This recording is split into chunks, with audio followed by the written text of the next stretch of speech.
2010 a marqué un tournant pour Peugeot qui a décidé de revoir complètement sa communication mais également sa stratégie. En effet, le constructeur Rollyon a décidé de faire un renouveau autour de 3 axes. Le premier, c'est bien sûr l'affirmation et la réaffirmation de ses valeurs. Cela passe par un nouveau logo, toujours le lion mais plus dynamique. Vous avez également un nouveau slogan, Motion et Emotion, qui est basé sur le plaisir de conduite mais également sur la volonté de développer la marque à l'international avec un plan produit très important.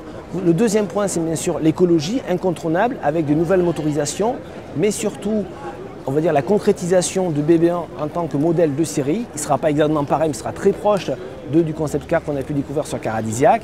Et le troisième point, il est derrière moi, c'est bien sûr l'avenir de la marque au niveau des produits. Il y aura 14 nouveaux produits entre aujourd'hui et 2012. Et cela marque principalement par ce roadster, donc SR1, un roadster très beau, très réussi esthétiquement, qui a malheureusement peu de chance de voir le jour en l'état de série, qui se caractérise par 300 chevaux, 4 roues motrices, 4 roues directrices, mais surtout une face avant qui va évoquer les prochaines réalisations de chez Peugeot avec, vous voyez, une calandre beaucoup plus petite mais flottante et surtout des optiques de taille réduite.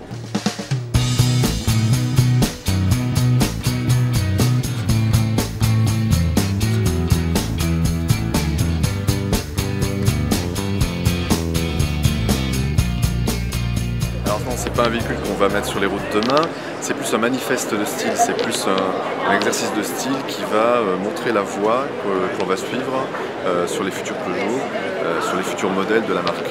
Et notamment au niveau de la face avant qui rompt radicalement avec ce qu'il y avait aujourd'hui et finit cette prise d'air énorme centrale. Alors finalement, ça reste la même architecture en fait, une entrée d'air unique, principale, des phares, un regard qui reste quand même félin, même s'il se stabilise et s'il se réduit en taille. En fait, l'idée avec ça, c'est de dire, ben voilà, on va vers des technologies plus high-tech, plus compactes au niveau des optiques, par exemple, au niveau du refroidissement de la voiture, donc avec une calandre qui va être flottante dans l'entrée d'air.